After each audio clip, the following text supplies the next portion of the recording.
Halo, saya Dr. Nahla. Lagi-lagi saya akan ngomongin tentang COVID-19 atau yang mungkin lebih dikenal sebagai virus corona. Mudah-mudahan belum pada bosan dan jangan sampai bosan dulu karena banyak sekali informasi sekarang yang beredar, belum tentu betul, masih banyak hoax-hoax yang harus dibasmi, dan bagi teman-teman yang bisa mendapatkan banyak informasi, semoga dapat juga meneruskan informasi ini karena apa yang kita lakukan harus kita mulai dari diri kita sendiri dan kita ajak teman-teman di sekitar kita untuk melakukan hal yang sama. Yang mau kita bahas dan mau saya tekankan sekali lagi adalah bahwa virus corona ini atau yang dinamakan virus SARS-CoV-2 ini adalah virus yang sangat baru. Apa dampak dari fakta bahwa ini adalah virus yang baru? Yang pertama, berarti kita belum tahu pasti sifat dari virus ini. Yang kedua, kita belum tahu pasti efek dan berapa lama efek yang akan disebabkan oleh virus ini. Yang ketiga, belum ada obat yang betul-betul efektif untuk melawan virus ini.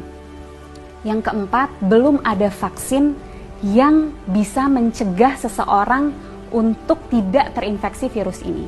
Jadi itu yang teman-teman harus selalu ingat. Informasi ini bukan untuk membuat teman-teman panik, tapi untuk membuat teman-teman lebih waspada bahwa memang apa yang sedang kita hadapi ini betul-betul nyata. Dan bersama-sama kita bisa mencegah penularan virus ini lebih luas. Secara umum ketika virus masuk ke dalam tubuh kita, gejala yang ditimbulkan itu mirip-mirip. Demam, sakit kepala, lemah, letih, lesu, pegel-pegel, seperti itu. Bagaimana dengan virus yang masuk spesifik langsung ke infeksi saluran pernafasan? Ada pilek, hidung meler, hidung tersumbat, nyeri tenggorokan, batuk, sesak nafas, nyeri dada. Gimana dengan virus SARS-CoV-2 atau virus corona? Gejalanya sangat bervariasi. Jadi gejala-gejala yang tadi saya sebutkan itu bisa ada pada orang yang terinfeksi virus ini. Dan juga jumlah gejala yang timbul itu juga bervariasi. Apa sih yang menyebabkan gejala ini sangat bervariasi? Daya tahan tubuh masing-masing orang. Jadi kalau kita nih yang sebagai anak muda, sehat, nggak ada penyakit, daya tahan tubuhnya baik, kemungkinan gejala yang kita alami ketika kita terinfeksi virus ini sangat ringan atau bahkan sama sekali tidak ada gejalanya. Sekali lagi saya tekankan, orang dengan daya tahan tubuh yang baik itu bisa tidak ada gejalanya walaupun virusnya sudah ada di dalam tubuh kita. Dan orang dengan daya tahan tubuh yang baik, dia mampu menyembuhkan dirinya sendiri karena pada dasarnya virus itu memang self-limited disease. Jadi daya tahan tubuh kita sendiri bisa membasmi virus itu. Bagaimana dengan orang-orang dengan daya tahan tubuh rendah? Tentunya akan dapat mengalami gejala yang lebih berat, bisa sampai sesak nafas, bahkan bisa sampai menyebabkan kematian. Siapa saja sih orang-orang yang kita tahu daya tahan tubuhnya rendah? Yang pertama, orang tua yang usianya di atas 60 tahun. Yang kedua, orang-orang dengan penyakit penyerta. Penyakit penyerta itu apa? Jadi penyakit yang biasanya lagi-lagi ada di orang tua, seperti kencing manis, darah tinggi, sakit jantung, sakit ginjal, sakit paru, sakit liver, kanker, dan lain-lain. Nah, orang-orang inilah yang akan sangat menderita ketika dia terinfeksi oleh virus SARS-CoV-2 atau virus corona ini. Untuk kita yang daya tahan tubuhnya baik, ketika kita terinfeksi virus ini, kita bisa hanya dengan meningkatkan daya tahan tubuh kita, terus kita bisa melawan virus ini. Tapi bagaimana dengan orang-orang dengan daya tahan tubuh rendah? Itu yang harus kita pikirkan. Itu yang harus kita cegah supaya mereka tidak tertular virus ini. Jadi, apa yang bisa kita lakukan untuk membantu mereka-mereka yang daya tahan tubuhnya rendah? Dengan cara jaga jarak, hindari keramaian, dan di rumah aja. Kenapa? Karena virus ini yang paling kita takutkan dan sudah kita tahu dari virus ini adalah penyebarannya yang sangat amat cepat dan lebih mudah dan lebih cepat di tempat-tempat keramaian. Tapi lagi-lagi jangan panik. Bukan berarti kalau teman-teman yang masih muda dan sehat ini merasa, oh saya ada gejala-gejala COVID-19 nih, ada demam-demam yang sumeng-sumeng, demam rendah, nyeri tenggorokan, sedikit pilek, sedikit batuk, terus harus langsung ke rumah sakit. Bukan itu maksud saya. Bukan berarti kalau teman-teman ada gejala itu harus segera ke rumah sakit. Apa yang harus kita lakukan ketika mengalami gejala itu?